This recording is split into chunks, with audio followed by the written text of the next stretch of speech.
움직여갖고 지금 경기도 이 강원도까지 와갖고 여러분들 맑은 공기, 이 꽃 가득한데 여러분들 산책하는 거 보니까 꽃 속에서 꽃이 산책하는 것 같아요. 너무 보기 좋더라고.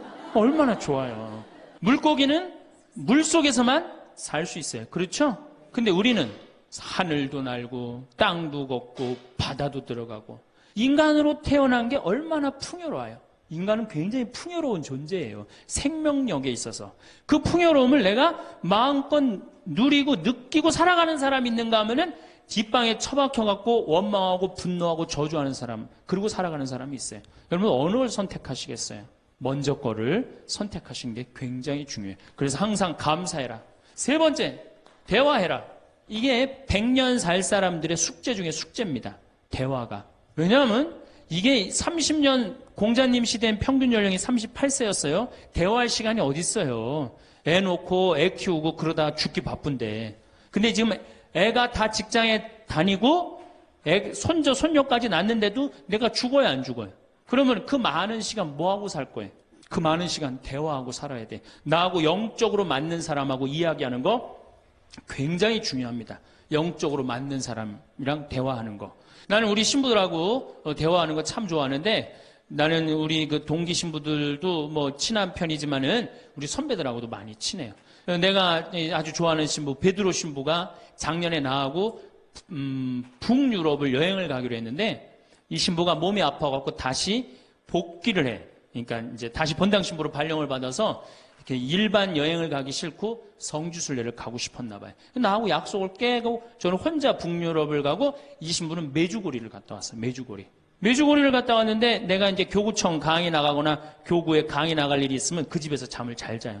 이제 그 성지순례 갔다 오고 난 다음에 그 집에서 잠을 자는데 그 신부가 미안했는지 성지순례 갔다 온 이야기를 해주는 거예요. 메주고리는 40년 동안 성모님이 4명한테 매일 발현한대요. 한 명한테는 부활 때, 성탄 때, 또 한 명한테는 8월 10, 매달 15일에 이렇게 발현을 한대요. 그곳에 이제 갔는데 거기서 신부님을 한 분 만나셨대요. 어떤 신부님을 만났느냐 하면은 이탈리아 신부님인데 시실리 본당 신부님을 만났대요. 근데 이 신부님은 굉장히 나이가 굉장히 80이 다 된 할아버지래요. 근데 이 할아버지가 신앙의 여정이 특별했던 거야. 이 할아버지 신부님은 태어나면서부터 엄마가 뭐라고 그랬냐면 너 신부되라 그랬대요. 그러니까 머릿속에 딱 신부에는 아무것도 박혀 있는 게 없는 거예요. 그리고 엄마가 얼마나 무서웠느냐 하면은 줄미사를 빠지면은 빨개 벗겨갖고 내쫓았대요. 신부될 놈이 줄미사를 빠진다고. 그리고 일주일 굶겼대요. 그러니까 한 번도 다른 걸 생각해 본 적이 없는 거, 무서워갖고 엄마가. 그리고 자기는 신부가 팔자인 줄 아는 거예요. 그래갖고 신부가 됐으니 뭐가 행복해? 자기가 원한 것도 아닌데 이끌려서 그냥 신부가 됐는데, 그래갖고 정말로 신앙심 없이 이 신부님이 10년을 그냥 살았대요. 그 신부님도 아마 엄마 죽으면 이제 관두려고 이제 이게 언제 죽나 기다리는데, 이제 사제로 생활을 한 지 10년이 됐는데 자매들하고 어느 날 같이 있는데 자매 중에 하나가 마귀가 걸린 거예요. 그래갖고 막 마귀짓을 하는 거예요. 막 마귀짓을 해요. 그래갖고 주위의 자매님들이, 그땐 1950년대니까 구마기도 함부로 못했거든요. 신부만 할 수 있었어요. 신부님 빨리 하셔라. 난 못한다. 왜 못하시냐? 사실은 내가 신앙심이 없어갖고 이렇게 안수기도를, 마귀를 쫓는다고 안수기도를 하면은 그 마귀가 금방 내가 신앙이 없는지 알아볼 거다. 그래서 나한테 들어올까봐 나 무서워서 난 못한다. 그래도 신부님밖에 없는데 어떻게 하시냐? 신부님이 하셔라. 그래서 어쩔 수 없이 구마기도를 했대요. 머리에 손을 얹고 뭐라고 이 신부님이 기도했느냐면, 마귀야 부탁이니 제발 나한테만 들어오지 말아다오, 이렇게 기도를 했대요. 그런데 마귀가 나간 거예요. 그래갖고 자매가 깨어나고 신부님 너무 감사하다고, 나 마귀 쫓아내줘서. 그런 소리 하지 마라. 난 마귀 쫓아낸 적 없다. 그저 나한테만 들어오지 말라고 그랬다. 아니라고. 신부님이 머리에 손을 얹었을 때 성령의 힘이 얼마나 셌는지 마귀가 자기를 끌고 나가려고 그랬는데 못 끌고 나갔다는 거예요. 그때 신부님 마음이 조금 뜨거워진 거예요. 나같이 신앙심 없고 나같이 이게 수동적인 인간도 주님께서 도구로 쓰시는구나. 그래서 조금 마음이 열렸어요. 마음이 열려도 이 신부님은 너희는 모두 이것을 받아 먹어라. 이는 너희를 위하여 내어줄 내 몸이다. 이렇게 하면서도 20년 동안 미사를 하면서도 정말 거룩한 변화가 일어날까 의심을 했었대요. 아직도 내 신앙이 약하니까 안 일어나겠지. 근데 20년째 너희는 모두 이것을 받아 먹어라. 이는 너희를 위하여 내어줄 내 몸이다. 그러는데 예수님의 목소리가 딱 나와서 예수님이 하는 걸 느끼겠더래요. 그러니까 미사도 누가 지내는 게 아니다? 내가 지내는 게 아니라 내 몸을 빌어서 예수님이 지내는구나. 이탈리아 시실리 섬 본당 신부인데 이게 마음이 너무 뜨거워진 거예요. 뜨거워져갖고 어떻게 했느냐? 길거리에 뛰쳐나와갖고 선교를 하기 시작한 거예요. 그래서 7,000명을 선교를 했대요. 그냥 대단한 거죠. 그거 대단한 거예요. 근데 이 신부님이 이제 예수님도 사랑하고 신앙심도 굳고 사제로서 이제 너무 행복해. 그런데 문제가 하나 있어요. 어떤 문제가 있냐면 자기 엄마가 너무너무 무서웠기 때문에 예수님 엄마도 무섭다고 생각을 한 거예요. 그래서 평생 성모님한테 한 번도 의지를 한 적이 없는 거예요. 간구를 해본 적도 없고. 내가 이렇게 사제로서 이제 모든 게 다 됐는데 우리 성모님한테 내가 우리 예수님, 이 좋은 예수님 낳아주신 성모님을 사랑해야 되지 않겠느냐. 그래서 보스니아 크로아티아에 있는 메주고리에 이제 운전을 하고 갔대요. 갔는데 성모 발현동산에 딱 도착을 했는데 성모님이 그 발현동산에 느껴지는 품이 성모님이 나를 평생 이 품에서 내가 성모님 품에서 이제까지 보호받아 왔구나를 그냥 느끼겠더래요. 그냥 이 신부님이 너무너무 행복한 거지. 그래서 매년 그 메주고리에 와갖고 세계에서 오는 신부들한테 자기 신앙을 고백을 하는 거예요. 나는 이렇게 사제로 평생 살면서 이런 은총을 받았다. 그걸 이제 우리 베드로 신부가 듣고 와서 나한테 얘기를 해주는데 한 새벽 한 3시간을 얘기를 해주는데 그 시간이 너무너무 은혜로운 거예요. 얼마나 그런 영적으로 통하는 사람이 있으면은 행복해요. 그렇죠? 여러분들, 그래서 여러분들 이제 대화가 뭐 요새 무슨 프로에 대화가 필요해 그런 것도 있다며요. 대화가 꼭 필요해요. 여러분들이 여러분을 영적으로 이끌어줄 스승이 필요해요. 신부님, 나는 사실은 저 사람이 굉장히 마음에 드는데 저 사람이 나한테 관심이 없어요. 저 사람이 영적으로 깊은데. 그러면은요, 내 돈 들여서 먹을 거 사주면서 얘기하시면 돼요. 여러분들, 내가 뭘 얻으려면 반드시 어떻게 해야 돼요? 투자해야 됩니다. 그러니까 영적으로 깊은 사람 선물도 사주고, 예? 밥도 사줘가면서 내가 접근해야지. 가만히 있는데 누가 나를 봐줘요. 적극적이어야 돼. 적극적이어야 돼. 그래서 대화 꼭 여러분들 필요하다는 거. 제일 좋은 건 남편이죠. 근데 남편이 안 되면은 주위에 다른 사람들, 주위에 영적으로 깊은 사람들 많아요. 또 뭐 판교가 뭐 땅값이 좋대더라, 뭐 동탄에 그 아파트 거기 상가가 좋대더라. 이런 사람 말고 정말로 삶의 질이 높은 사람, 영적으로 하느님 나라를 정말 갈구하는 사람, 이런 사람하고 가까이 지내고, 그런 사람한테 가까이 지내려면 어떻게 해야 돼? 내가 먼저 다가서야 돼요. 그래서 대화가 꼭 필요하다. 네 번째, 공부해라. 이거 정말로 중요한 것 중에 하나예요. 우리가 초등학교 6년, 중고등학교 6년, 대학교 4년 배워서 몇 살까지 울고 먹어요? 50까지. 실질적으로는 대학교 졸업하고 2년만 지나면 자기가 배운 게 다 끝난대요. 그런데도 우리는 공부 안 하고 어떻게 해? 그냥 사는 거예요. 50부터 100살까지 남은 인생 또 50년 남았는데 어떻게 해요? 그냥 사는 거예요. 아니, 용감해도 그렇게 용감할 수가 있어요? 공부를 안 하고? 저는 제가 신부가 돼서 환경에 너무너무 관심이 많았어요. 그런데 저는 인문학을 공부했잖아요. 종교 철학, 뭐 신학 이런 걸 배웠는데 환경을 딱 접근하니까 너무 어려워. 무슨 BOD가 어떻고, 뭐 COD가 어떻고, PPM이 어떻고, PPT가 어떻고, PPB가 너무너무 어렵더라고요. 그래서 내가 공부를 해야 되겠다. 그래서 아주대학교 산업공학과 환경공학과에 공부를 했어요. 대학원을. 2년을 공부하고 나니까 석사 학위가 나오더라고요. 석사 학위가 나오니까 환경부에서 연락이 왔어요. 신부님, 지금 전국적으로 60명 환경 강사를 모집하는데 천주교에 보니까 공학 석사 학위 따신 분이 계시니까 좀 나와주라고. 그럼 해라고. 그래갖고 이제 한강 관리청인가 하여튼 어디에 제가 이름이 등록이 됐어요. 전국으로 다 뿌려졌어요. 그런데 천주교 교우들이 교육을 담당하면 다 날 부르는 거. 환경 교육을 담당하면. 전라도 고금이라면서 저를 불러요. 일반 주부대학에서. 고금이 어디냐 그랬더니 일단 비행기를 타라고 그러더라고. 광주행 비행기를. 광주행 비행기를 탔어요. 여러분 고금이 어딘지 아세요? 여러분들도 모르죠? 광주행 비행기를 탔어요. 비행기를 탔더니 이제 자가용이 날 데리러 나왔어요. 자가용을 타고 나주를 지나고 영암을 지나고 무슨 완도 있는 데까지 갔어요. 이제 다 왔나 보랬더니 전화를 끌어더니 배 띄우라고 막 전화를 하더라고요. 배를 띄워갖고 배를 타고 이 섬으로 건너갖고 거기서 또 차를 타고 30분 정도 들어가니까 전라도 고금도라는 데예요. 우리나라 맨 끄트머리. 얼마나 좋아. 전국에 다니면서 강의해서 좋아. 그분들 천주교 신부 한 번도 본 적이 없잖아요.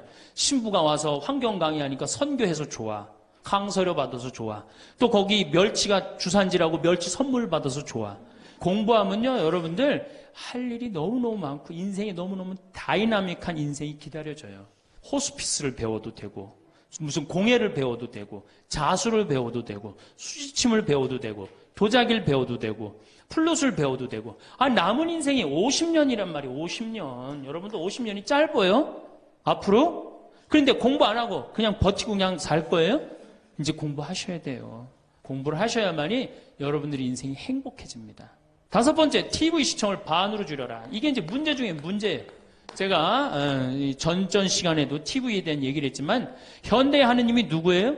저는 십자가에 계신 예수님이 하느님이라고 생각 안 해요. 현대의 하느님은 TV님입니다.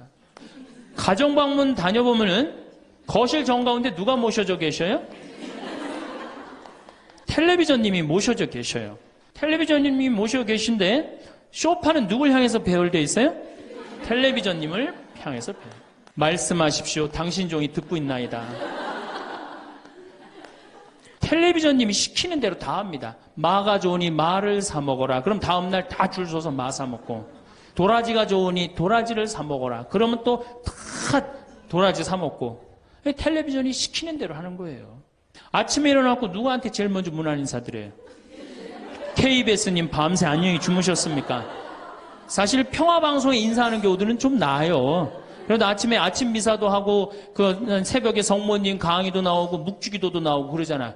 근데 꼭 KBS님 밤새 주무셨습니까? 더 기가 막힌 건 주무실 때. 텔레비전님 주무시기 전엔 절대 안 자요. 텔레비전님이 주무셔야지 어떻게? 나도 오늘 일과가 끝났구나 이러고 잔단 말이야. 이러니 머릿속에 뭐가 들어있겠어? 아무것도 들어있는 거 없는 거죠.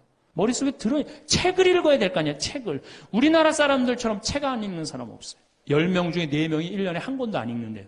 이 중에도 한 권도 안 읽는 사람들 많을 거예요. 심각한 겁니다. 예. 저한테 그래요. 신부님 그렇게 매일 강의하면서 여기 농사 지면서 토담집 지면서 언제 그렇게 농사꾼 신부 유럽에 가다라는 책도 쓰셨고 이번에 환경 에세이 어디로 가야 하는 책도 쓰셨느냐고. 텔레비전만 안 보면 그 시간 충분해요.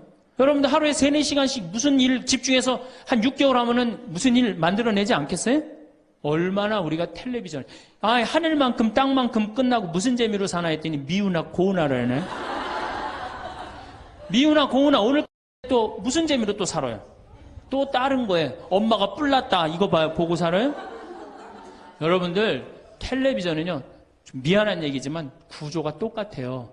부잣집 아들 가난한 집 딸, 아니면 부잣집 딸 가난한 집 아들, 이룰 수 없는 사랑에 못된 시어머니. 예? 그렇죠? 그게 매년 똑같이 반복되고 똑같은 내용이에요. 그거를 10년 동안 그 앞에서 시간을 보낸다고 생각해 보세요. 아깝지 않아요? 그 시간에 해야 될 일이 얼마나 많은데, 대화도 해야 되고 운동도 해야 되고 감사도 해야 되고 공부도 해야 되는데 이걸 전부 다 어디다 갖다 쏟아부어? 텔레비전에 갖다 쏟아부어요. 그리고 여러분 텔레비전을 보면 볼수록 어떤 의식이 늘 것 같아요? 패배 의식이 늘어납니다. 텔레비전을 보면 볼수록 마음의 갈등이 일어나요.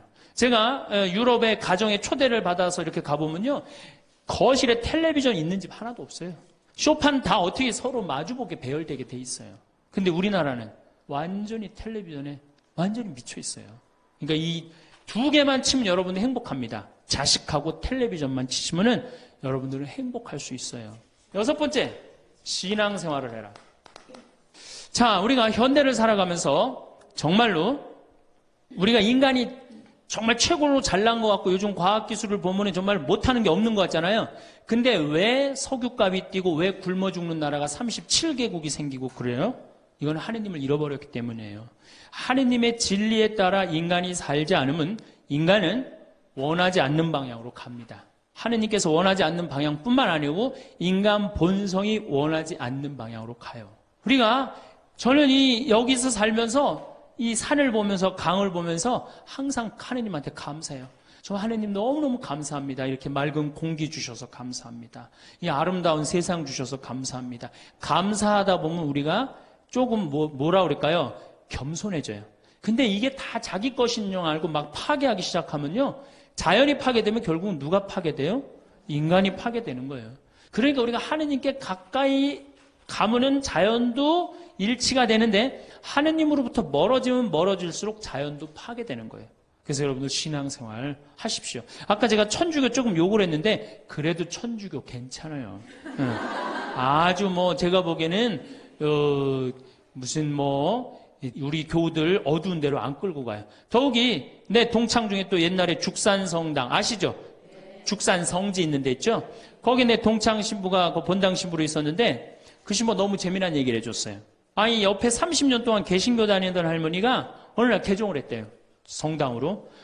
똑같이 열심히 나오더래요. 교회 나가는 것만큼 훨씬. 근데 이 할머니가 다리가 부러진 거예요. 그래갖고 택시 타고 또 계속 나오는 거예요. 그래서 본당 신부가 그랬대요. 할머니 이렇게 맨날 택시 타고 나오고 그러니까 그러지 말고 내가 봉송 잘 테니까 이 아픈 동안 나오지 말아라. 돈 들여서. 그랬더니 이 할머니가 하시는 말씀이 신부님 괜찮아요. 그래도 이 성당 다녀보니까 저 교회 다닐 때보다 여기 성당 다니는 게 훨씬 싸게 먹히니까 걱정하지 말라고. 여러분들 그래도 이 천주교 제일 싸게 먹혀요. 싸게 먹히지, 괴롭히지 않지, 딴 길로 안 끌고 가지. 정말 하느님께 우리가 의지하고 산다는 거, 이거 굉장히 우리 나를 위해서 좋은 거예요.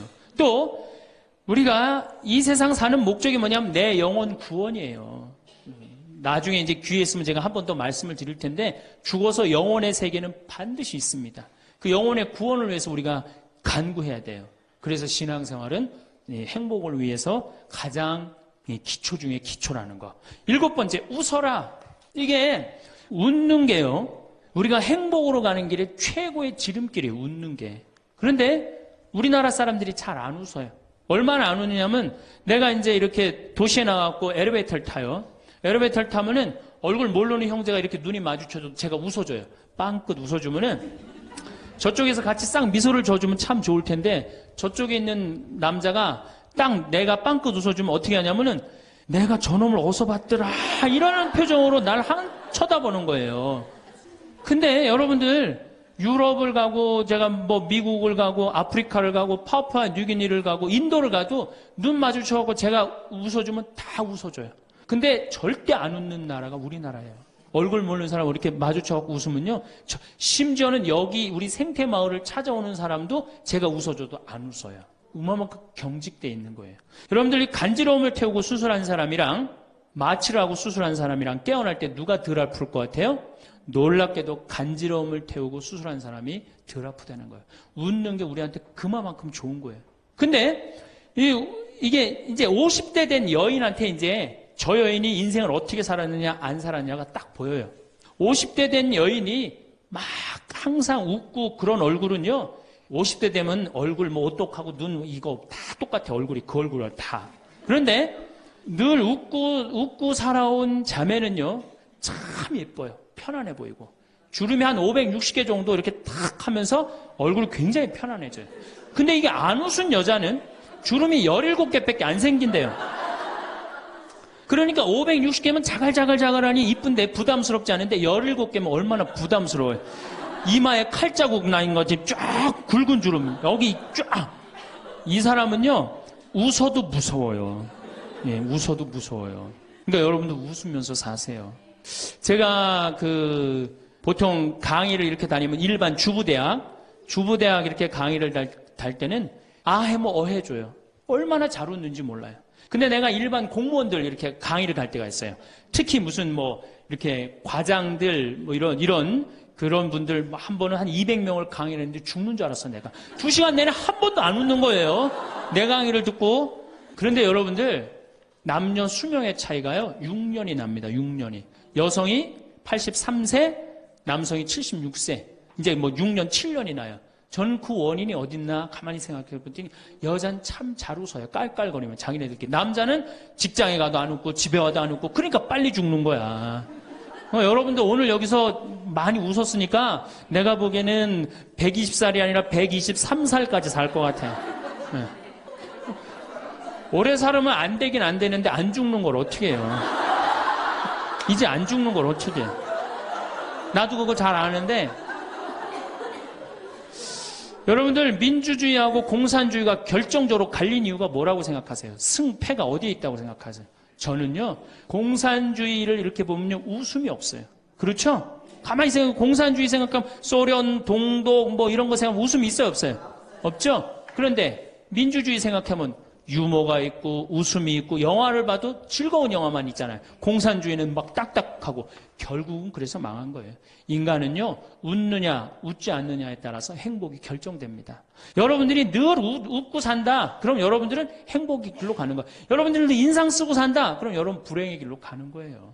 그러니까 웃어야 돼. 또 웃는 사람한테 매력을 느낀다는 거예요. 웃는 사람한테. 잘 웃는 사람한테. 매력이 느끼면 인간관계도 좋아지는 거 아니에요? 아, 내가 재미난 얘기를 했는데 인상 빡 끝날 때까지 남들 다 웃는데 한 사람만 끝까지 안 웃어. 그러면 여러분들 끝까지 안 웃는 사람한테 여러분들 무슨 생각할 것 같아? 저 사람이 다음에 있으면 다시 재밌는 얘기 저 사람 앞에서는 안 한다. 그러니까 그 사람하고는 어떻게 되는 거? 담이 자꾸 생기는 거예요. 담이 자꾸. 그러니까 어떻게 해야 돼요, 여러분들? 웃으세요. 그리고 유머를 많이 배워두는 것도 좋아요. 오늘 저한테 강의 들은 거 이거 잘 외웠다가 가서 얘기해주고 또 제 테이프에 나오는 거 잘 들었다가 얘기해주면은 아유 어서 그렇게 재미난 얘기를 해서 또 얘기 좀 해줘봐. 그러면서 사람이 사는 거예요. 사람은요 수달 떨면서 살아야 돼. 수다. 제가 한번 본당 신부 때 여러분들처럼 이렇게 젊고 예쁜 본당에 내가 본당 신부를 했었어요. 막 자매들이 막 수다를 떠는 내가 지나가는데 막 당황해하면서 어쩔 줄 몰라 하더라고요. 분명히 내 욕을 한 거야 보니까. 네. 그래서 제가 뭐라고 그랬어요? 그 자매들한테 괜찮아. 이게 성당 다니면서 본당 신부 욕하는 재미가 최고 재밌는 거야. 네. 아니 뭐 성당 다니면서 그런 욕도 하는 무슨 재미로 살아. 걱정하지 말고 해든 수다 계속 떨으라고. 우리 신부들은 주변님 욕하면서 사는 거예요. 그러니까 사람이 수달 떨면서 살아야지 행복하지 참고 산다고 다 좋은 건 아닙니다. 절대. 그러니까 참고 살지 마세요. 제발 이거 우리 성당에 뭐 원수를 사랑해라 왼뺨을 대면 다른 뺨을 돌려대라 이거 아주 미치는 교리 중에 하나예요. 여러분들 다 사랑할 수 있어요? 여러분들 주위에 있는 사람 다 사랑할 수 있어요? 다 사랑하는 사람 딱 두 종류예요. 미치든가 예수님처럼 빨리 죽든가 둘 중에 하나예요. 우리는 다 사랑할 수 없어요. 그러니까 다 사랑하려고 그러다가 미치지 말고 내가 좋은 사람, 내 마음에 드는 사람에 더 많은 시간을 뺏기고 아니 뾰족한 놈이 있단 말이야. 별난 놈이 있고 예? 그렇죠? 근데 내가 이 사람한테 가면 자꾸 찔려.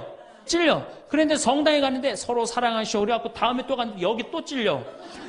그래갖고 또 너무 미운데 성당에 가니까 또 내 탓이오 3번 하고 난 다음에 사랑해 제가 가서 또 찔려. 갈 때마다 찔려. 그래갖고 내 마음이 상처투성이야. 근데 아들이 학교 갔다 엄마 나 학교 다녀왔어. 그래 집에 엄마 왜 그래? 말 시키지 마 나 승질나.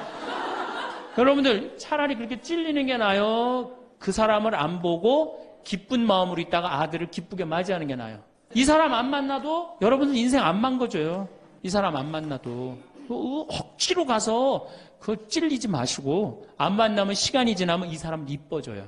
근데 막 가서 막 들이대고 막 이게 삐죽한 놈한테 가갖고 계속 나는 구역장이니까 끝까지 사랑해야지 그러고 가다가 미치든지 죽든지 둘 중에 하나를 합니다. 8번째, 전화해라. 자, 여러분들, 저는 수원교구 신부예요. 수원교구 신부인데, 저는 뭐 다행히 우리 원주교구 주교님이 허락을 하셔서 여기 평창에 들어와서 살고 있습니다. 근데 사실은 신부는 본당 신부가 최고예요. 뭐라고 그래도 교우들하고 함께, 아이들하고 함께, 할머니, 할아버지들하고 함께 살 때 신부는 행복한 거예요. 저는 여러분들 이제 오늘 가시면은 여기 정막 강산이에요. 여기 해 떨어지면요, 내 다리도 안 보여, 내 다리도. 해 떨어지면 내 다리도 안 보여. 여기 아까 잠깐 앉아서 신부님 너무 경치가 좋다고 그러는데 딱 하루 좋은 거예요. 하루 좋은 거지. 이걸 일주일, 2주일 여기 해 떨어져 갖고 뭐 산책 나가면 내 다리도 안 보이는데 어딜 산책을 나가요. 굉장히 외롭습니다. 여기 앞에도 전원 5세대가 돌았는데 3세대가 우울증으로 나갔어요. 그럼 나도 여기서 교우들 뭐 몇천 명 속에서 살다가 평창에 들어와서 살면은 우울증 걸릴 수 있잖아요. 내 동창이 20명이거든요. 동창이 20명이나 되는데 왜 나한테 전화하는 놈 한 놈도 없지? 걔네들이 날 잊은 건 아닐까? 나는 왜 교구 밖으로 와서 이 고생을 하고 살까? 난 우울하다. 그럼 알아주는 놈 누가 있어요? 아무도 없어요. 어떻게 하면 돼? 내가 먼저 전화하면 되잖아. 아주 너무 쉬운 거 아니에요. 내가 전화해갖고 너 성당은 잘 짓고 있느냐? 너 요즘 큰 성당에 갔는데 어떻게 잘 지내냐? 내일은 내 동창이 또 우리 집에 와서 있겠대. 몸이 안 좋아갖고. 그러니까 그 전화를 하니까 동창들이 와서 안식년도 여기 와서 지내고 아프면 여기 와서 지내고 허리 수술에도 와서 지내고 그러니까 외롭지 않은 거예요. 사랑도 먼저 하는 게 중요한 거지 나한테 누가 해주지 않을까? 죽을 때까지 안 찾아옵니다.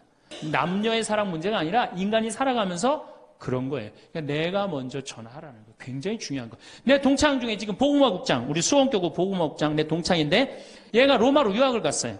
있기 전에도 뭐 친하게 지냈지만 유학을 갔는데 이놈이 한 달에 3번 어김없이 전화하는 거예요. 생태마을 농사는 잘 되냐? 잘 돼. 그럼 또 다음에 전화해갖고 생태마을에 피정은 많이 들어오냐? 많이 들어와.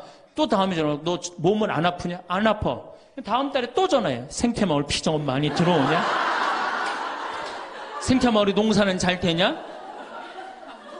그렇게 전심 한 끼 나가서 먹으면은 며느리도 아침 다 상치고 난 다음에 학부형도 만나고 친구들도 만나고 아니 며느리가 무슨 징역 사는 것도 아니고 아침 점심 저녁 3끼를 다 차려줘야 되니 얼마나 힘드냐.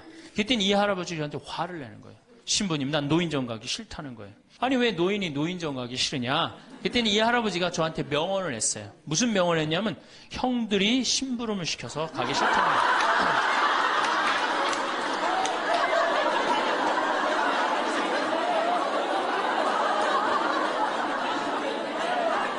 아니 무슨 73세 형들이 심부름을 시키냐 그랬더니 아 신부님 모르는 소리 하지 마세요. 자기가 딱 나타나면은 술 받아와라 라면 끓여라 그런다는 거예요. 그래서 노인정 가기 싫다는 거예요. 제가 그때 너무 충격을 받아갖고 벌써 5년 전 얘기예요. 수원에 있는 아버지한테 가서 물어봤어요. 아버지 노인정 가세요. 그때 아버님이 73이셨어요. 아버님 노인정 가세요 안 가세요 그랬더니 안 간다고 화를 내시더라고요. 아니 왜 노인정 집에는 우리 어머니 아버지만 살고 자식들은 한 1km 반경에 떨어져서 살거든요. 왜 안 가시냐고 그랬더니 우리 아버님 하시는 말씀이 형들이 청소시켜서 가기 싫다.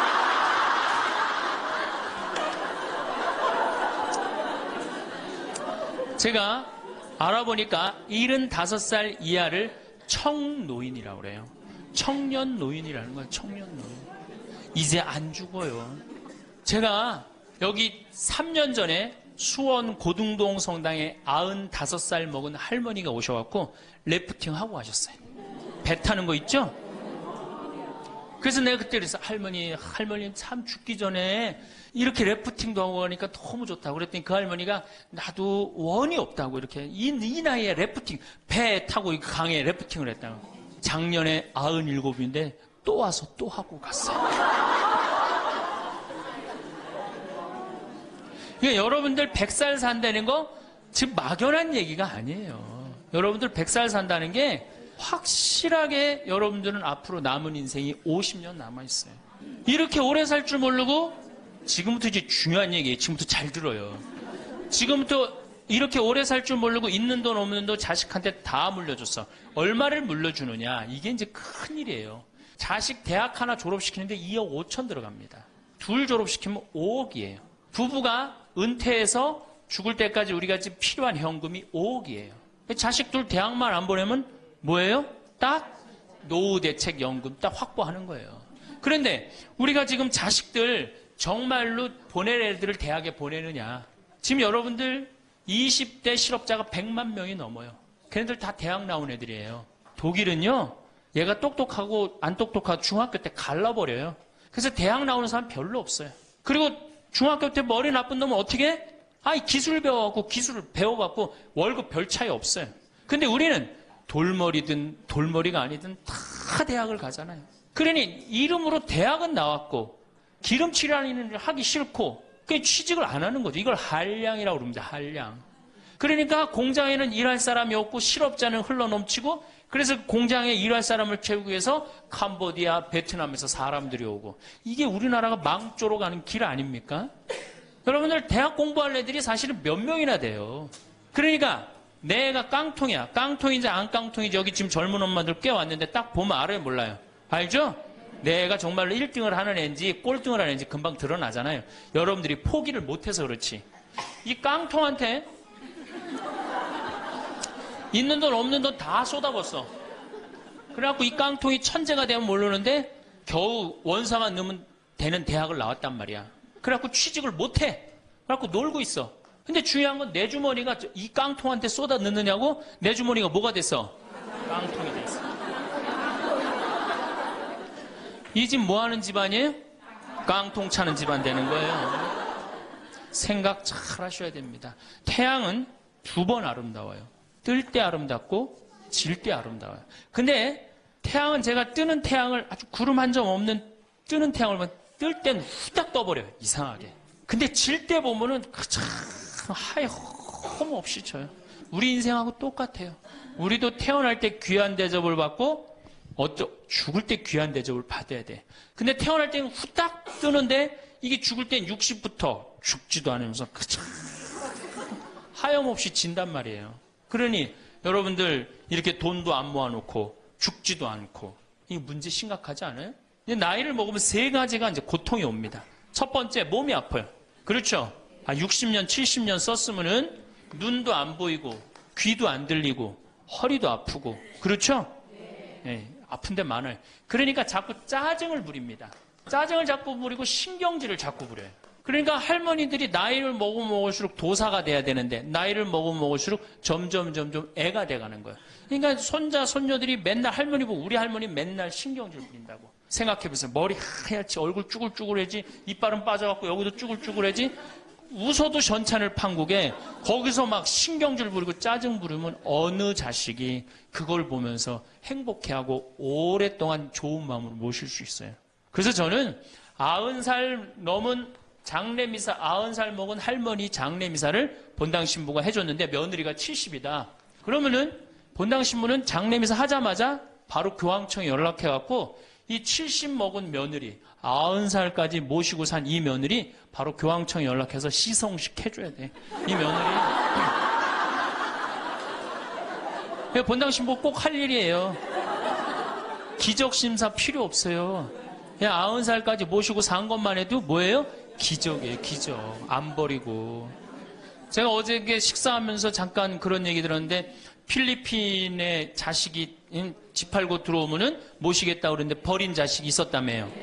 그리고 또 뭐 캐나다에 며칠 전에 또 어디에서 나왔다고 그러더라고. 자식이 그렇게. 여러분들 그게요 남 얘기 아니에요.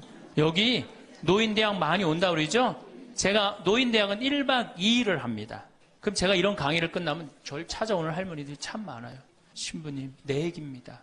그러면서 쫙 얘기하면 어떤 자식까지 있느냐면 생활 그 보조금 나오는 것까지 뺏어가는 자식들이 있어요. 여러분들 얘기야 무슨 아이고 여러분들 지금 자식 걱정할 때가 아니에요.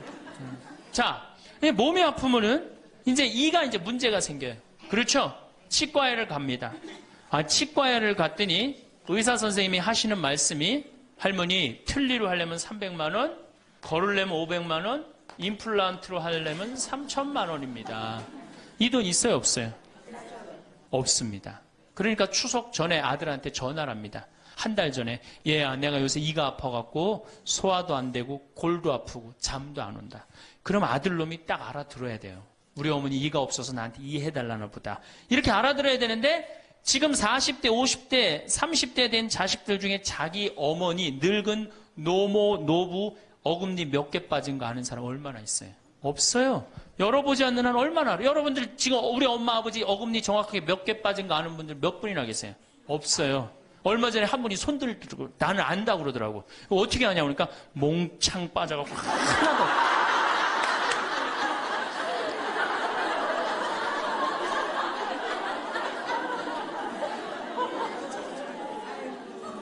그러지 않는 한 자기 부모님 어금니 몇 개 빠진 거 아는 사람 없어요. 제가 지금 강의를 한 10만 명 이상 했는데 정말로 아는 사람들 없어요. 그러니까 이 아들놈이 한다는 소리가 어머니 소금으로 양치하세요. 헬 이빨이 있어야지 소금으로 해든지 말든지 했지. 이 속으로 끓는 거죠. 2주 전에 또 전화를 합니다. 얘야 내가 요새 이가 더 아파갖고 소화도 안 되고 잠도 안 오고 골도 더 아파. 어머니 왜 이렇게 내 말을 안 듣느냐고 소금으로 해라니까. 그리고 이제 아들이 추석날 와갖고 용돈을 주고 왔는데 딱 10만 원을 주고 갔다. 그러면은 이때부터 미치는 거예요. 이때부터 속이 끓기 시작하는 거예요. 젊었을 때는 자식 키우는 재미로 보는 재미로 그렇게 했는데 지금은 이제 내 몸 하나도 이제 건사하기 힘들고 죽지도 않으니까 막 속이 막 미치는 거예요. 어디 가서 얘기하고 싶은데 창피해요, 안 창피해요? 창피합니다. 그러니까 이제 누굴 찾아오냐면 이제 본당 신부를 찾아옵니다. 저를 이제 찾아오는 거죠. 신부님, 내 말 좀 한번 들어보세요. 할머니들이 이제 내 말을 들어보라고 그러면은 이제 몸 아픈 거, 아들이 이해 안 해준 거 이런 것만 하면 내가 다 알아듣는데 우리 할머니들은 내 말 좀 들어보라고 그러면은 꼭 어디서부터 시작하냐면 대동아 전쟁부터 이제 시작해요.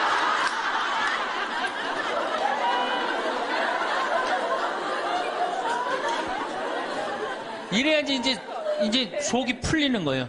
내가 신부님 대동아 전쟁에 시집 와갖고 노숟가락 뺏긴 얘기, 시집살이 한 얘기, 정말 고생한 얘기. 그래서 신부님 이제 해방이 됐어요. 해방이 돼갖고 좀 살만한가 했더니 글쎄 6.25가 터지지 않았어요. 6.25. 아직 이빨 얘기 나오려면 멀었어요. 이제 6.25. 1.4.5태 얘기. 그리고 이제 53년부터 참 우리 지금 70대, 80대 되는 할머니, 할아버지들한테 잘해야 돼요. 53년부터 62년까지 똥구멍이 찢어지게 가난하게 고생한 얘기 합니다. 전 정말 몰랐어요. 똥구멍이 찢어지게 가난하다는 얘기를 참 많이 들었는데 그래서 할머니한테 한번 물어봤어요. 할머니, 똥구멍이 찢어진 게 뭐예요? 신부님, 말도 마십시오. 6.25 전쟁 때 여러분들 2차 세계대전에 쏟아놓은 폭탄을 그거 남은 폭탄 다 우리나라에 다 쏟아붓어요. 그러니 전쟁 끝나고 뭐가 있어요? 전부 다 폐허가 돼갖고 아무것도 없죠. 가을에 우리나라가 한 85% 이상이 소장농이에요. 겨우 자기 해 먹을 거 그것밖에 안 됐어요. 전쟁 끝나고 9월에 이제 추수를 합니다. 9월에 추수를 하면 먹을 게 언제 떨어져요? 2월에 떨어져요. 그 보리는 언제 펴요? 5월에. 여러분도 오시면서 보리밭 보셨어요. 보리밭 이렇게 있는 거. 5월에 이제 보리가 피면은 2, 3, 4, 5월을 견뎌야 되는데 먹을 게 있어요? 없죠. 그러니까 산에 풀뿌리 캐서 먹고 나물 캐서 먹고 그것도 모자라면 이제 뭐를 캐서 먹느냐면 뭐를 먹느냐면 소나무 껍질 안에 하얀 속살 그거를 이제 벗긴다 그래요. 그걸 벗겨갖고 말린다 그래요. 말려갖고 그걸 간대요. 할머니들 옛날 할머니들 생각나시죠? 그걸 갈아갖고 국에 넣어서 먹으면은 국이 빨간데 국을 먹으면 배가 부르대요. 또 거기다 밥을 해서 먹어도 배가 그렇게 부르대요. 옛날엔 배가 고파 죽겠는데 배 부르면 최고 아니에요. 배는 이제 먹었는데 이제 배는 부르는데 문제는 이게 섬유질이 엄청나게 강한 거예요. 이게 야채나 뭐 채소나 과일의 섬유질하고 틀리대요. 그래갖고 이제 이게 들어가면 소화가 안 되고 딱딱하게 굳는 거예요. 수분이 빠지고. 대장에 가면 이제 딱딱한 돌덩어리로 굳는 거예요. 그 딱딱한 돌덩어리로 굳은 걸 빼내려고 그러니 똥구멍이 찢어지는 거냐. 신부님, 똥구멍이 찢어지게 가난하게 고생한 얘기. 그리고 이제 내가 자식들을 이제 내 자식만은 고생을 시키지 않으려고 정말 내가 먹고 싶은 거, 쓰고 싶은 거, 다니고 싶은 거 안 하고 논 팔고 소 팔고 정말로 고생해서 내 자식을 키워놨는데 내가 늙어서 이해해달라고 그러는데 아니 이 10만 원을 갖다 줬습니다. 신부님 억울해서 못 살겠다. 분해서 못 살겠다. 그 얘기를 해요. 이 얘기가 사실 남 얘기가 아니에요. 제 얘기예요. 제 얘기. 제가 아버님 70살 때 종합검진을 해드렸어요. 종합검진을 이렇게 해드렸는데 깜짝 놀랐어요. 결과를 보고. 어금니가 하나도 없으신 거예요. 어금니가 하나도 없어. 그래갖고 아버지 제가 맨날 이렇게 갈비집에 가서 갈비 사드릴 때 뭘로 드셨느냐고 그랬더니 아들 신부가 사주는 거라 앞니로 그냥 대충 씹어갖고 삼켰다는 거예요. 정말 기가 막히죠. 내가 전국에 다니면서 강의를 이렇게 했는데 내 아버지 입 빠진 건 모르고 참 창피하더라고요. 그래서 마침 내가 이제 치과 의사 하나를 세례를 줬어요. 그래서 불렀어요. 내가 너 세례를 줬는데 내가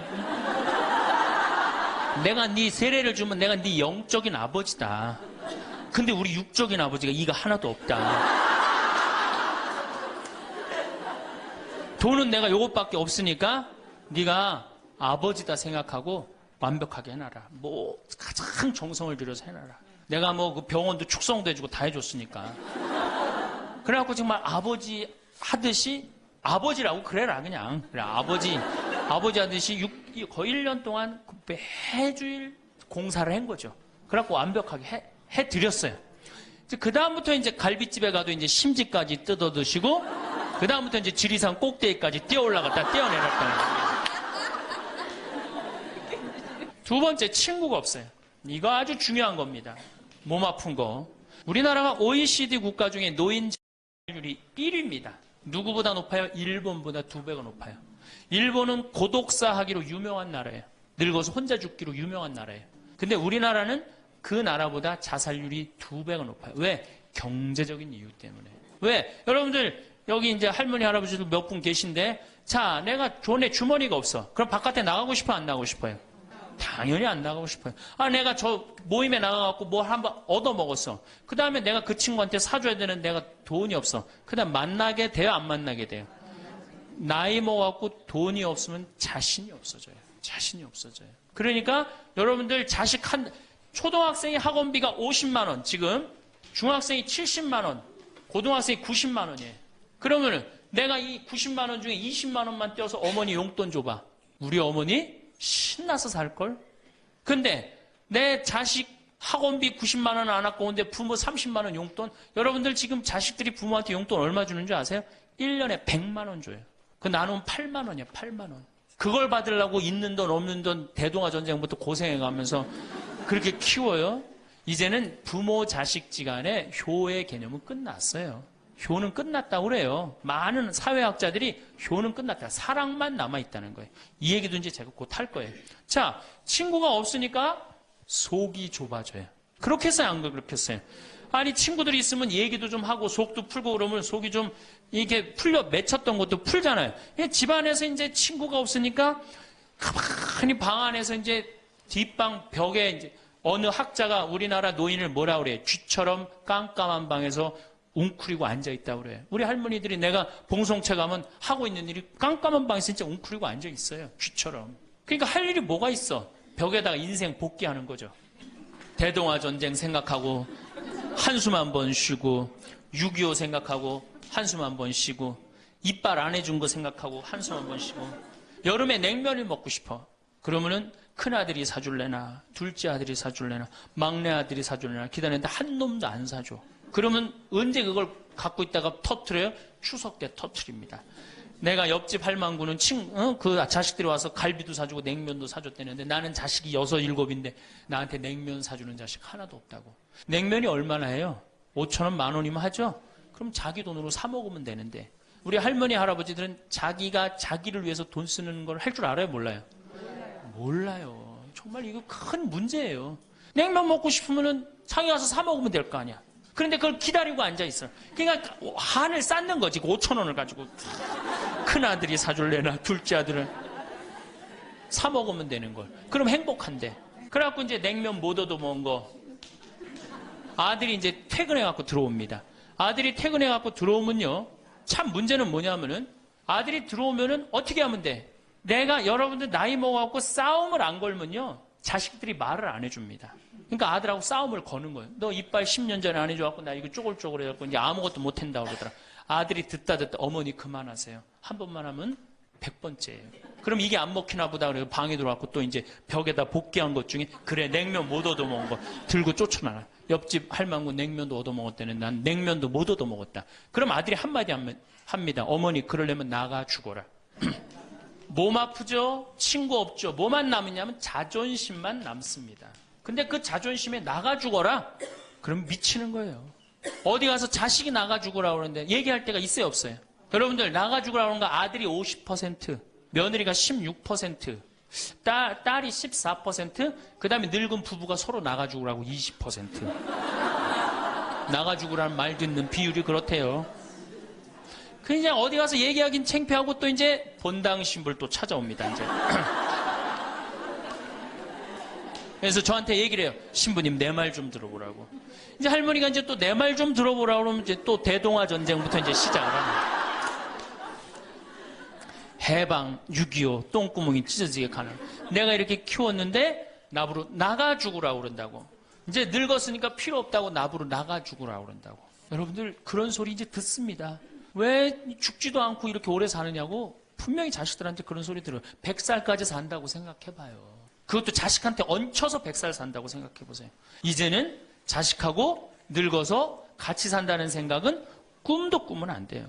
늙어서 이제 나 어떻게 살아야 돼? 나 혼자 자식한테 폐 안 끼치고 오래 사는 게 누구하고 좋은 관계 유지하는 거야? 자식하고 좋은 관계 유지하는 거예요. 어쨌든 나가주라 그러니까 이제 미치는 거죠. 그래갖고 이제 다 듣고 이제 할머니가 나한테 그래. 신부님 나 꽃동네 좀 바래다 줄라. 난 자존심 상해서 저 집에서 도저히 못 살겠다.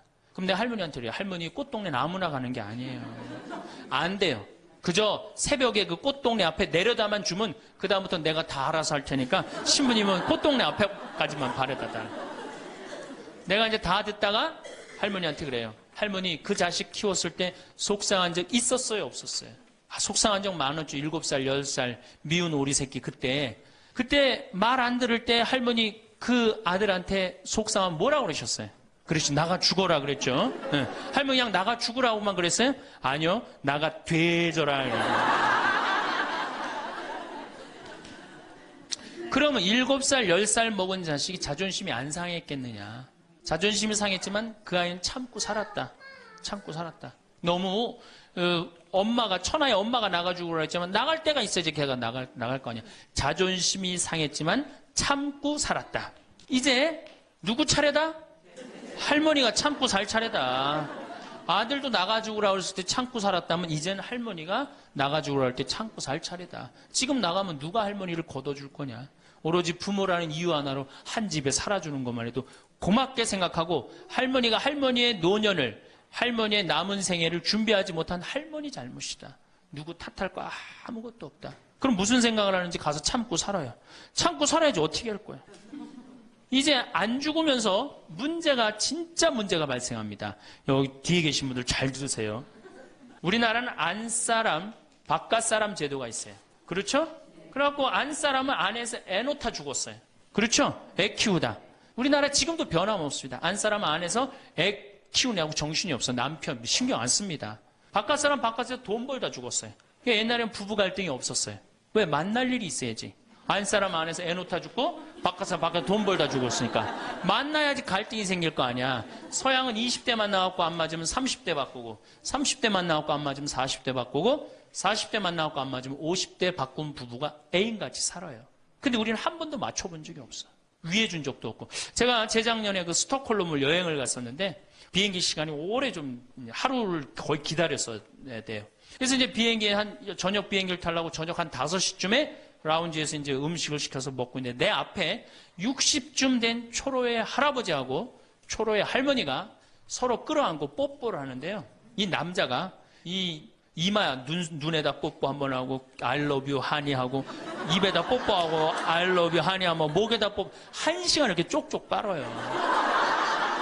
걔네들은 그렇게 살고 그렇게 살아야만이 살아요. 근데 우리는 안사람은 안에서 애 키우다 죽고 바깥 사람은 바깥에서 돈 벌다 죽으니까 서로 사랑을 할 시간이 없어. 근데 상관없었어. 왜? 평균 연령 38세, 46세 때는 아무 문제 없었어요. 그렇죠? 죽으면 끝이니까. 근데 이제 안 죽으면서 문제가 발생을 해요. 직장에서 너는 이제 그만 사회에서 쓸모가 없으니까 집으로 가라. 그래갖고 이 바깥 사람을 고홈 집으로 보낸단 말이야. 그래갖고 이제 안방에 이제 이 바깥 사람이 딱 앉아 있는 거예요. 그래갖고 안방에서 안사람이 되는 거예요. 집안에 안사람이 둘이 되는 거예요. 이게 아내가 뭐예요? 태양이라는 뜻이거든요. 집안의 태양을 아내라고 그러잖아요.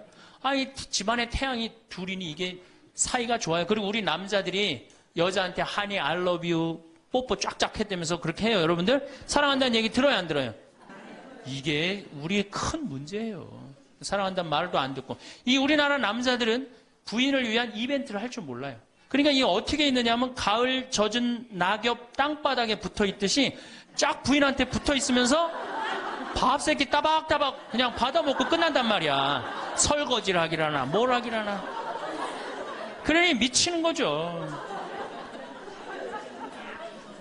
그러니까 할머니들이 저한테 진짜 할머니들이 그런 얘기 많이 해요. 정말 30년 40년 동안 밥 해대는 거 지겹다고. 지겹죠. 설거지를 해기래나 뭐 사랑한다고 말을 해기래나 뽀뽀를 해주기래나 그냥 소리나 뻑뻑 지르고 심부름이나 시키고. 근데 이 할아버지가, 어떤 할아버지가 갑자기 심장마비로 죽었어요. 그냥 얼마나 할머니가 좋아. 심장마비로 죽었으니. 병원에 가니까 의사가 딱 청진길 대더니, 아유, 할아버지 돌아가셨다고, 심장마비로. 이제 간호사한테 다 처리해갖고 냉도실로 모시라고. 영안실로. 그래갖고 이제 영안실로 이렇게 할머니가 이제 이렇게 할아버지 뒤를 따라가는데 이 할아버지가 가다가 깨어난 거예요. 깨어나갖고 이제 할머니가 뒤따라온단 말이야. 그러니까 아우, 나 좀 살아났으니까 얘기 좀 해달라고 막 그러니까 이 할머니가 못 들은 척.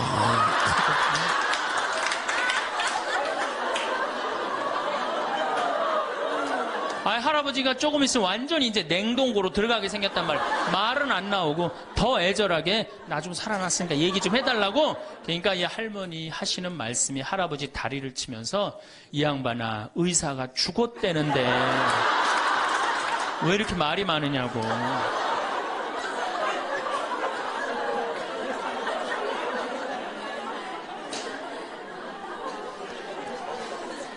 반대로 우리 여성들, 우리나라 이 여성 아내들이 남편한테 잘하느냐? 여러분들 남편한테 잘하세요?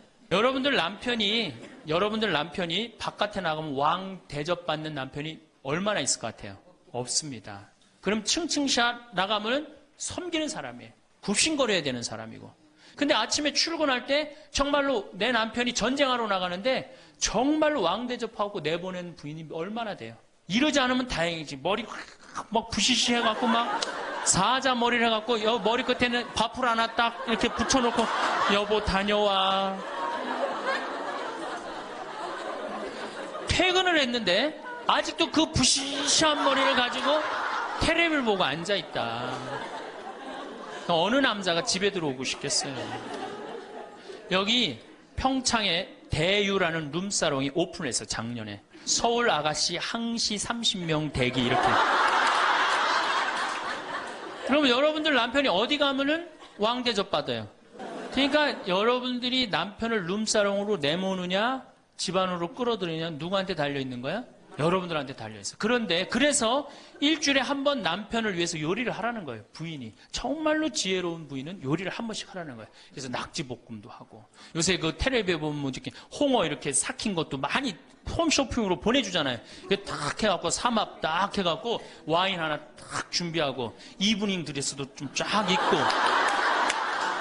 이런 이벤트가 있어야지 60년을 같이 살지. 무슨 재미로 60년을 살아요.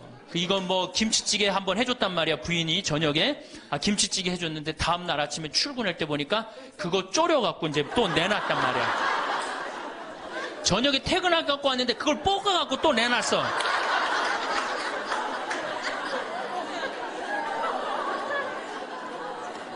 여러분들 자식한테 쏟는 거 반만.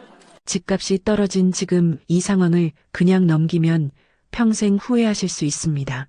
가진 전 재산이 집 한 채뿐인 분들이 얼마나 많으신지 잘 알지만 그 집의 가치가 곤두박질 치는 순간 노후 준비는 기반부터 무너지게 됩니다.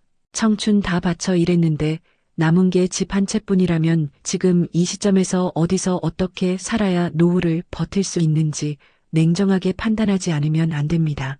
그래서 오늘은 나이 들어서 어떤 집을 선택해야 살아남을 수 있는지, 절대 가까이 하면 안 되는 집은 무엇인지, 왜 지금 결정을 잘못하면 남은 인생이 토째로 흔들리는지 현실적으로 말씀드리겠습니다. 특히 노후의 대출까지 끌어다 평수를 넓히는 행동은 가장 위험한 선택인데도 의외로 많은 분들이 스스로 무덤을 파듯이 그렇게 합니다.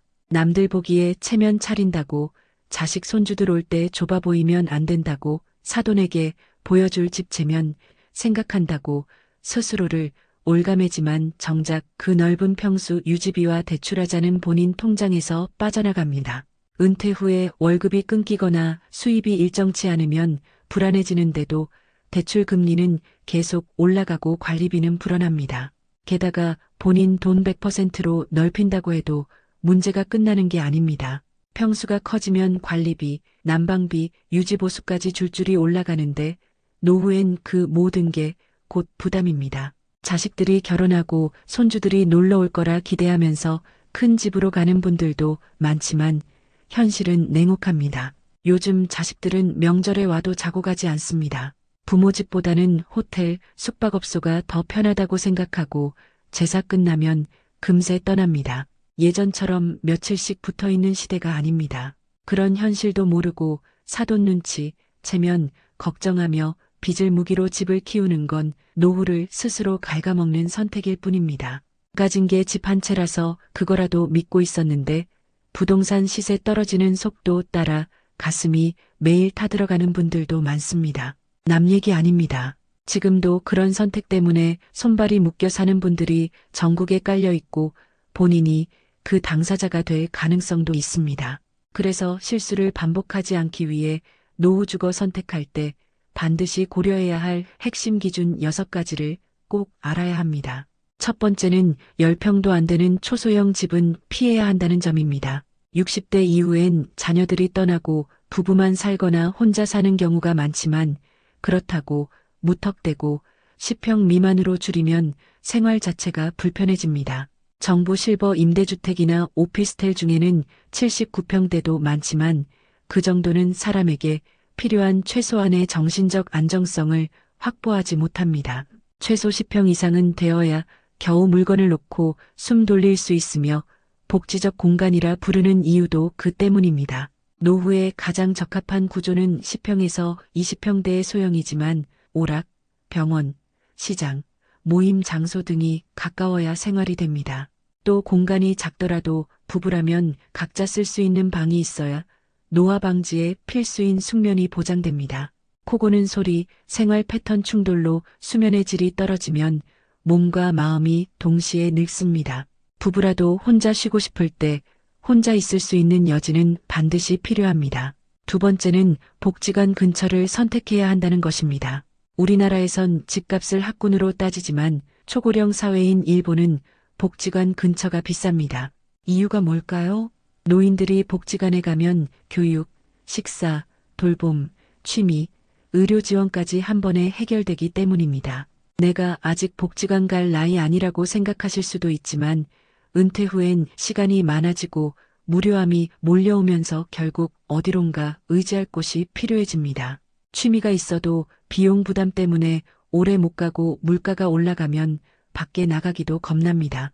복지관은 저렴한 식사, 다양한 교육 프로그램, 자원봉사, 친구 만남, 건강관리까지 모두 갖춰져 있습니다. 국가 지원, 전문가 교육, 깨끗한 시설, 낮은 비용 덕분에 복지관만큼 실속 있는 기반은 찾기 어렵습니다. 돈이 넉넉한 사람은 어디서든 살 수 있지만 대다수는 그렇지 않기 때문에 복지관 접근성은 노후의 생존과 직결됩니다. 세 번째는 자녀와 억지로 같이 살기보단 근처에 사는 것이 현명하다는 점입니다. 자녀와 살고 싶어서가 아니라 어쩔 수 없이 함께 살아야 하는 상황이 올 수도 있습니다. 특히 사별, 배우자 상실을 겪으면 오래 살던 집도 갑자기 무섭고 공허해지고 관리하기조차 벅차집니다. 그러다 자녀 쪽으로 이사를 생각하게 되는데 그때 중요한 건 같이 살기가 아니라 가까이 살기입니다. 함께 살면 외로움이나 생활비는 조금 줄겠지만 며느리, 사위와의 관계 스트레스가 새로 시작됩니다. 결국 마음 붙일 곳은 자녀 근처지 자녀 집안이 아닙니다. 손주 돌보며 도움을 주거나 성장 지켜보는 건 좋지만 생활권이 묶이면 오히려 자유도 잃고 갈등도 생깁니다. 그래서 적당한 거리두기가 노후의 마음 건강을 지키는 전략임을 꼭 기억하셔야 합니다. 네 번째는 병원이 30분 이내에 있어야 한다는 조건입니다. 나이 들면 다리 힘이 빠지고 멀리 이동 자체가 고통입니다. 대중교통 불편하면 생활 반경이 급격히 좁아지고 사람 만나는 일도 줄면서 사회적으로 고립될 위험이 높습니다. 그래서 지하철역 기준 510분 거리에 있는 소형 아파트가 이상적이고 병원 접근성은 특히 중요합니다. 제가 30분을 강조하는 이유는 기초 의료 서비스에 접근하기 위한 최소 시간 기준이기 때문입니다. 생사를 다투는 응급이 아니더라도 30분 이내 병원 진입이 가능해야 노후 생활이 유지됩니다. 최근엔 지방 몇몇 지역을 제외하고는 대부분 30분 이내 범위의 병원이 있지만 시골이나 외곽으로 잘못 옮기면 의료 공백이 생깁니다.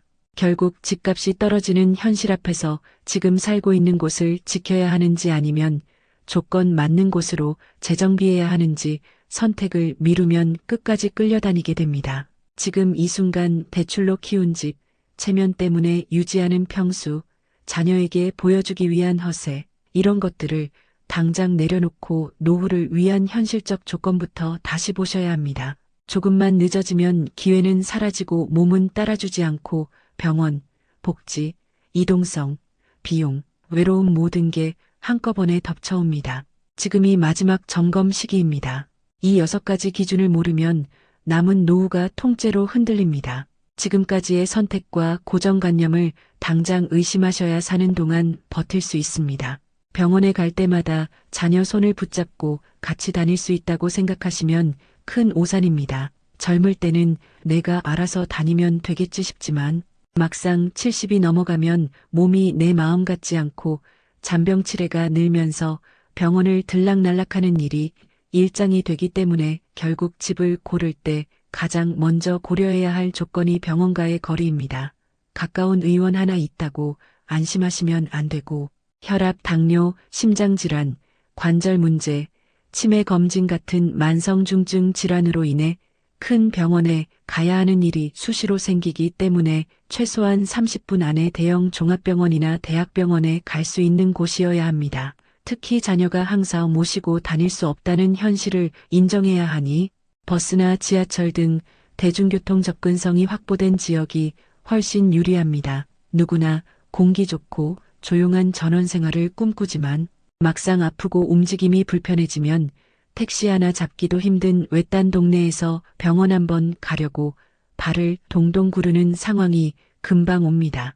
도시에서 평생 치여 살았으니 이제는 자연 속에서 쉬고 싶다는 마음 충분히 이해하지만 나이 들수록 필요한 건 고즈넉한 숲보다 응급실이 가까운 곳, 문화센터와 도서관, 운동시설, 마트와 시장, 취미생활 공간 같은 생활 인프라가 촘촘한 곳이라는 걸 외면하시면 안 됩니다. 실제로 초고령 사회인 일본에서도 한적한 단독주택이나 시골 마을에서 홀로 지내다 고독사하는 사례가 너무 많아 사회적 문제로 떠올랐지만 반대로 4,000명 남짓이 모여 사는 작은 아파트 단지에서는 무려 12년 동안 단 한 건의 고독사도 발생하지 않았습니다. 그 이유는 주민들이 스스로 만든 소모임이 180개가 넘고 꽃꽂이부터 수예, 음악, 봉사, 요가, 여행 준비 모임까지 별별 활동이 사시사철 이어지며 서로 얼굴을 보고 말을 섞고 안부를 챙기는 구조가 이미 생활화돼 있기 때문입니다. 아파트는 관리조차 주민들이 직접 맡아 어르신들에게는 일거리이자 부수입이 되고 도움이 필요한 분들은 눈치 보지 않고 도움을 요청할 수 있는 공동체가 자연스럽게 만들어졌습니다. 이 사례가 말해주는 핵심은 분명합니다. 나이 들어 가장 위험한 건 조용한 외로움이고 그 외로움은 사람들과의 연결이 끊길 때 시작되며 결국 노후 주거는 풍경